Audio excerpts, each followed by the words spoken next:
সোমবার রাত ২টার দিকে গুলশানের ডিসিসি মার্কেটে আগুন লাগার পর থেকেই নিয়ন্ত্রণে কাজ শুরু করে ফায়ার সার্ভিস।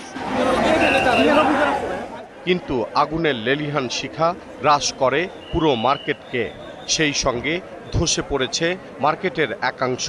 মার্কেট লাগোয়া কাঁচা বাজারও আগুনে ক্ষতিগ্রস্ত হয়েছে। এক একটা দোকানে যদি আপনি 7 থেকে 8 কোটি টাকার মাল থাকে, তাহলে এখানে কত দোকান পুড়ে গেছে। ফায়ার সার্ভিসের 23টি ইউনিট কাজ করলেও ঠিক কখন আগুন পুরোপুরি নিয়ন্ত্রণে আনা সম্ভব হবে তা বলতে পারছে না কেউই। ফায়ার সার্ভিসকে সহযোগিতা করতে নৌবাহিনীর 2টি ফায়ার ইউনিটও কাজ শুরু করেছে। আগুন লাগার খবর পেয়েই রাতেই মার্কেটের দোকান মালিক ও কর্মচারীরা ঘটনাস্থলে ছুটে যান।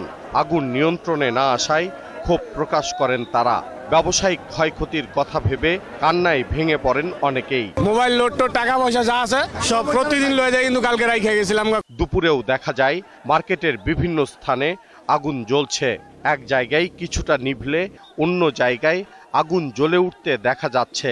আজকে দিশা পাইতেছি না, কি করবো, একমাত্র আল্লাহর উপরে সারা ভরসা নাই। আগুন নিয়ন্ত্রণের জন্য আনা পানি দ্রুত ফুরিয়ে যাওয়ায় পরিস্থিতির অবনতি হয়। নতুন করে পানি আনতে সময় লাগায় আগুন নেভাতে ফায়ার সার্ভিস কর্মীদের বেগ পেতে হচ্ছে। অগ্নিকাণ্ডের কারণ নিয়ে দু ধরনের বক্তব্য মিলেছে। নিরাপত্তা কর্মীদের বরাত দিয়ে ব্যবসায়ীদের কেউ কেউ বলছেন বৈদ্যুতিক ট্রান্সফরমার বিস্ফোরণের কারণেই অগ্নিকাণ্ডের সূত্রপাত। আর ব্যবসায়ীদের কেউ কেউ মনে করেন এটি আসলে নাশকতা। এটা একটা পরিকল্পনা, ষড়যন্ত্রভাবে আমরা পুরো পথে বসে গেছিলাম। তবে নাশকতার আশঙ্কা নাকচ করে ঢাকা উত্তর সিটি কর্পোরেশনের মেয়র বলেছেন এটি কেবলই দুর্ঘটনা। মনে হয় যে এটা ইলেকট্রিসিটির আগুন, আর এখানে এত ফ্লেমেবল প্রোডাক্ট সবকিছুই পোড়া যায় এরকম। আমাদের জানা মতো কোনো জীবনহানি হয়নি। ঘটনাস্থল পরিদর্শন করে সুষ্ঠু তদন্তের দাবি জানিয়েছেন মানবাধিকার কমিশনের চেয়ারম্যান। এটা কি নিছক দুর্ঘটনা নাকি কোনো পরিকল্পিত ঘটনা, এটা খতিয়ে দেখতে হবে।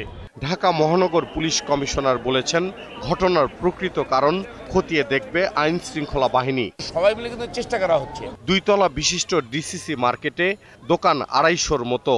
নিচতলার বড় অংশ জুড়ে আসবাবপত্রের দোকান, বেশ কিছু খাবার ও গ্যাস সিলিন্ডার মেরামতের দোকানও সেখানে।